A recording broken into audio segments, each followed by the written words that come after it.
Basically, my experiences with addiction all fall back on my mom. Whenever I was 9 years old, she was shooting up meth in our bathroom, and it just escalated from there. She bragged to me whenever I was 13 about smoking heroin. She was always drunk. There was never a time where she was completely sober, and even whenever she was sober, she wasn't fully there. And I had already seen Child Protective Services about 5 times. And at 13, I didn't know what to do.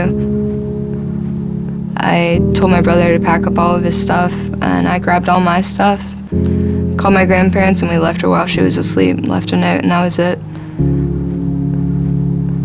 Just to see how much her addiction killed her brain, she's no longer able to function as a normal human being.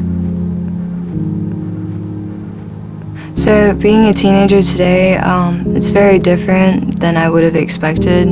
I actually have a friend who just a few weeks ago ended up overdosing on heroin and cocaine. It's the "it won't happen to me" complex with addiction in teens. They never think that it's gonna end up being them that falls victim.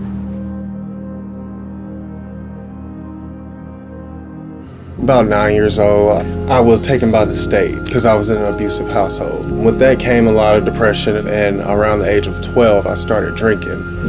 Throughout high school, I was drinking heavily, I was doing cocaine, I was doing anything that I could get my hands on, pretty much. And I stayed high as long as I can. I did as much as I could, In the process, I lost all motivation.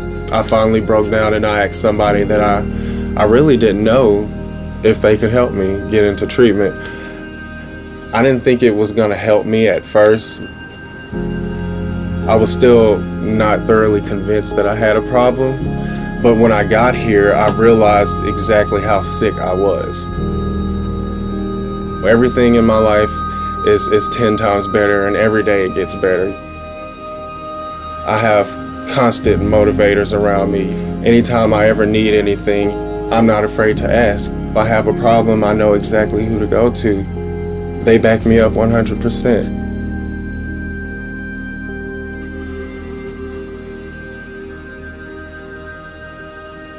Well, I started using when I was 9 years old.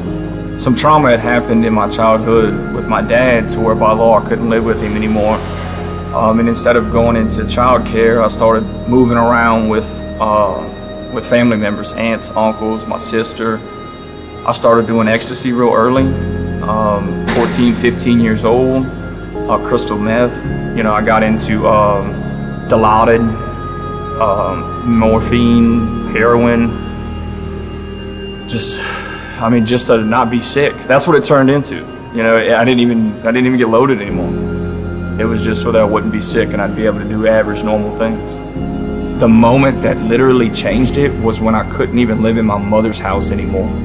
And it's not because my mom didn't want me to. It was because the landlord that she rented from knew the type of person I was, and when she saw that I was moving back in, she wouldn't let my mom rent the house anymore if I was living there. And so I had literally became homeless. With drug court on my back, I went back into detox, into treatment. But whenever I got to O'Brien House, nobody looked at me different. Nobody hated me or shunned me. They had their arms wide open and let me come back a second time. They actually went out of their way to make sure that I did come back. And seeing that sense of family is what I needed. Believe me when I say it's bad out there. Being homeless, the needle in your arm that you swore you would never do is reality for me. And you don't have to live that life. Today I'm a foreman glazer. My credit's right. I run a crew of about 7 or 8 guys. I have keys to a multi-million-dollar company. Without O'Brien House teaching me how to pay bills and to listen to rules, to having a curfew and a write-up slip doesn't mean much. It really doesn't, but just the fact of the slap on the hand, it was wrong. To the people that may have have an opportunity to help O'Brien House. If it wasn't for people like y'all, I wouldn't be alive today.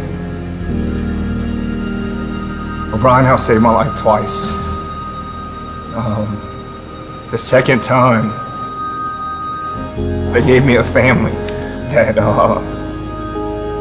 I never had and I've always been looking for. And they taught me some things on how to live day to day. So if you're already addicted and doing the out of the ordinary things because the unmanageability part's there, you don't have to get homeless.